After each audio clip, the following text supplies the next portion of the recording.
అదే పోలీస్ దానిలో ఎన్ని అబద్ధాలు చెప్తాడు ముఖ్యమంత్రి అంటే గత 10 ఏళ్ల ప్రభుత్వం ఒక ఉద్యోగం ఇవ్వలేదు అన్నాడు. ఇంతకంటే దగులుబాజీ ముఖ్యమంత్రి నాకు తెలిసైతే దేశంలో వెళ్ళాడు. నేను ఇప్పుడు అడుగుతున్నా బ్రదర్, మేము 1,60,083 ఉద్యోగ నియామకాలు చేసిన మాట వాస్తవం కాదా? ఆ 1,60,083 మందికి ఇవాళ నీ ప్రభుత్వం జీతాలు ఇస్తున్న మాట వాస్తవం కాదా రేవంత్ రెడ్డి?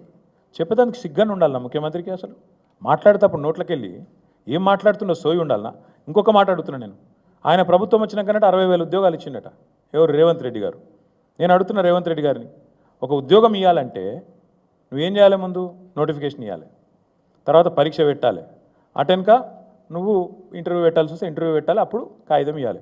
నేను అడుగుతున్న రేవంత్ రెడ్డి గారు, నీ ప్రభుత్వం వచ్చిన తర్వాత ఇప్పుడు ఇచ్చిన నోటిఫికేషన్లన్నీ ఇచ్చిన ఉద్యోగాలన్నీ 60,000 ఉద్యోగాలు ఎడికెళ్ళి వచ్చినాయి? లగ్గం కాలే, సంసారం చేయలే, పిల్ల పుట్టిందట.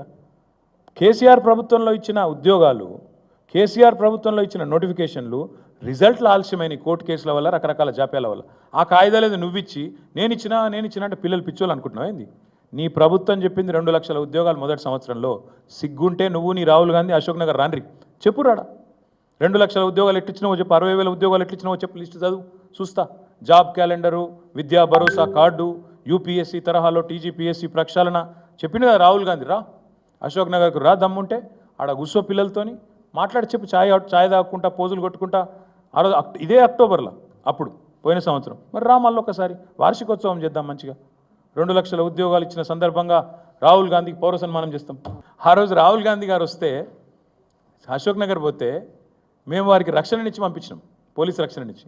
ఇలా మేము పోతామంటే మమ్మల్ని అరెస్ట్ చేస్తున్నారు. ఇగో ఇది తేడా మాకు ఈ ప్రభుత్వానికి. ప్రజాపాలన వీళ్ళ పేరు. ఇంకా మా ఆర్ఎస్ ప్రవీణ్ కుమార్ గారు డైరెక్టర్ జనరల్ ఆఫ్ పోలీస్, ఆయన ర్యాంకు ప్రెసిడెంట్ మెడల్ తీసుకున్న నాయకుడు, ప్రెసిడెంట్ మెడల్ తీసుకున్న ఆఫీసర్, డెకరేటెడ్ ఆఫీసర్.